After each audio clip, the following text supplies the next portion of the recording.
আল্লাহ তাআলার পক্ষ থেকে সমস্ত শান্তির বাণী সমগ্র বিশ্বজগতের পৃথিবীর সকল মানুষের জন্যে শান্তির বাণী, যেটা হচ্ছে মুসলিম সমাজে কোরআনে যে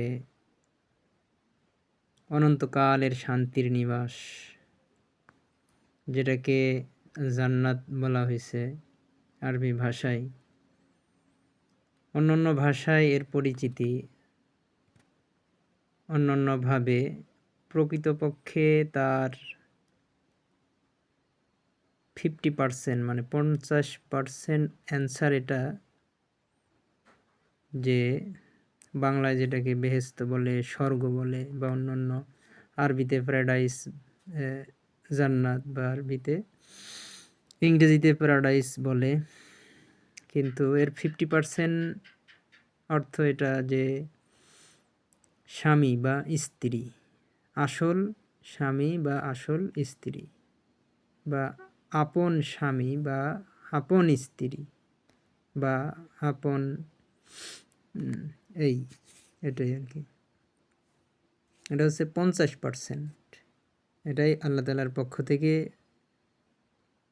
সঠিক এবং সত্য কথাবার্তা, মেসেজ বা ওহী।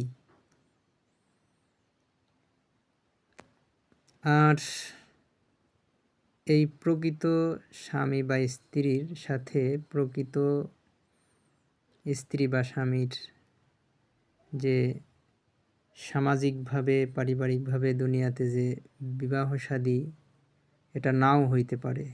কেন হবে না? কারণ মানুষ ইসলামের অনুশাসন বা কোরআনের আয়াত, আল্লাহর প্রকৃত কথা বাণী মানুষের কাছে সামাজিকভাবে, পারিবারিকভাবে প্রচলিত নাই, বা অনেকেই জানে না, জ্ঞান না থাকার কারণে প্রকৃত স্বামী বা প্রকৃত স্ত্রীর সাথে এদের বিবাহ বন্ধনে আবদ্ধ হয় না। সামাজিক দুর্নীতি, দেশের রাজনৈতিক দুর্নীতির কারণে এটা পরিবর্তন হয়ে যায়, ঘটায় দেয়, শয়তানের ওয়াসওয়াসা এটা হয়ে যায়। এই কারণে সংসারে, দেশে, রাষ্ট্রে, আন্তর্জাতিক পর্যায়ে ঝাই ঝামেলা, যুদ্ধ বিদ্রোহ, অশান্তি, কোলাহল এগুলো লাগেই আছে। এই জন্য 50% অ্যান্সার উত্তর হলো আসল স্বামী বা আসল স্ত্রী।